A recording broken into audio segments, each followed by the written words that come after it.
Hi guys, how are you all doing? Welcome to Early Years Matters TV. On this channel, we focus on early childhood, we give parenting tips, and we also review toys. If these are the kind of things you're looking forward, you have to do subscribe, and not just subscribe. Turn on that notification bell so that you'll be the first person to be notified each time a new video is being dropped on this channel. So today I'm going to be talking about what to include in a cover letter for a preschool job position. Yes, today's discussion is going to be all about what are the things that you have to include in a cover letter for a preschool job position. Last week I talked about what you have to include in a CV for a teacher preschool job interview. So this week is going to be all about what to include in a cover letter. But before I talk about what to include in a cover letter, what is a cover letter? A cover letter is a letter of introduction that accompanies a CV or resume. Yes, a cover letter is a letter of introduction about you that you have to include with your CV or resume. So now that you know what is a cover letter, so what are the things that you have to include in a cover letter? You know you're going to be applying for many jobs. This is the season of educators, emergent educators applying for different positions. You know, sometimes people make a mistake of having a generic cover letter. No. Don't have a generic cover letter. It's important that you have different cover letters for different jobs that you're applying for. For instance, if you're applying for a position in a creche or in a daycare, and you're also applying for a position in a kindergarten, so you need to have two different cover letters. Don't think, oh yes, one cover letter, you can use it for, applying for position in daycare, the creche, or the kindergarten. No, because these are different organizations that you are applying to. It's really important that a cover letter that suits the different position or organization that you are applying for. So now let's start. So what are the things that you have to include in a cover letter? You start by including own address, and then the future employer address. This is important. So that means you're being specific. So you put the employer address. So you address them when you're typing up your cover letter. Put their address. This is important. And you also have to date it. So it shows when you're sending the cover letter. So let's say if you're applying for a job on the 23rd of August. So in your cover letter, include the date, the 23rd of August 2022. So it shows that that's exactly the date that you apply for this position. So quick recap, when you're writing a cover letter, you need to put the address of your future employer, the organization, and the date. And you also have to include your own address as well. Because sometimes, they might have to write you by post. So they need an address that they have to write you. So you need to include your own address. So you start with your own address on the right side. And then you put your future employer's address on the left-hand side, and you have to date it.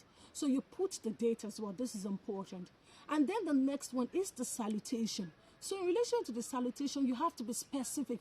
Don't say dear sir or dear ma, the person's name. So if it is Mr. Tony, so you put dear Mr. Tony. So you're being specific. You're writing to Mr. Tony. So don't say dear sir or dear ma, because if you say dear sir or dear ma, your future employer will look at you that you're not being specific. Anybody can be a dear ma or a dear sir.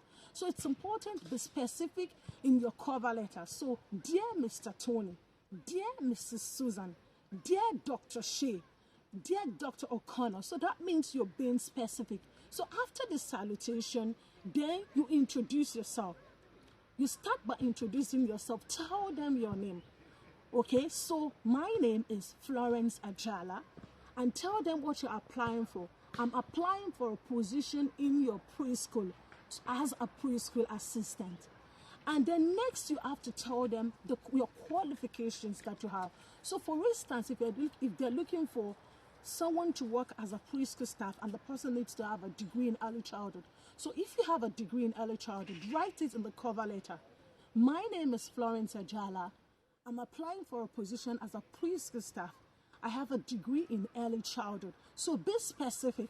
And then talk about the skills that you have. So for instance, if you're applying for a job, they're going to spec, the person that they want for the job. So glance through it, read what they are looking for. For instance, if they say, if it's specified that the person has to be patient, have a non-judgmental approach, empathy. So talk about these skills in the cover letter, that you have the skills.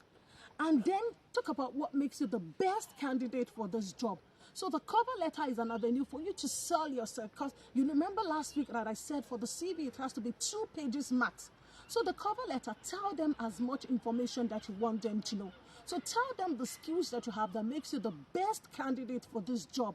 So if you have empathy, patience, nurture approach, how to plan curriculum for young children, include all of this in the letter and give scenario of how you've used this in the past. Not just saying, oh, I have empathy. So talk about how you've exhibited empathy in the past. So give a scenario. For instance, when a child arrived in the setting, the child was crying. I was able to comfort the child and mommy and daddy will be back shortly. They just went to work. So you've given an example of how where you've empathy in the past. So talk about your page, the skills that you're looking for, and then give a scenario as well. And it's also important that you also talk about the organization that you're applying for. It's you've researched about them. Don't try and include something about the organization. So you could say, oh, for instance, you've made your research that they are very good in relation to promoting play, or they have a Montessori curriculum which you're so keen about.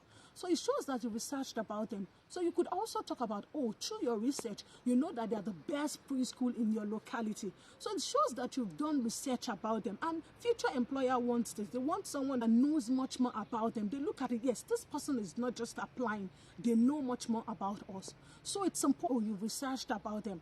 So you could end by saying that you look forward to hearing from them at their earliest convenience. So give them, as you say to them, oh, you're hoping to hear from them. So it shows that you're expectant, you're expecting to hear from them. Don't just and say, oh, thanks for reading my cover letter. You know, let you're expecting to hear from them. So just a quick recap.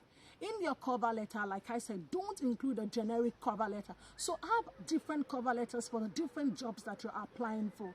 So include 2 addresses, your own address, and then your future employer address, and then the date is important. So include the deletation. You have to be specific. Don't just say, don't Dias or Diama. So be specific. Use the person's name.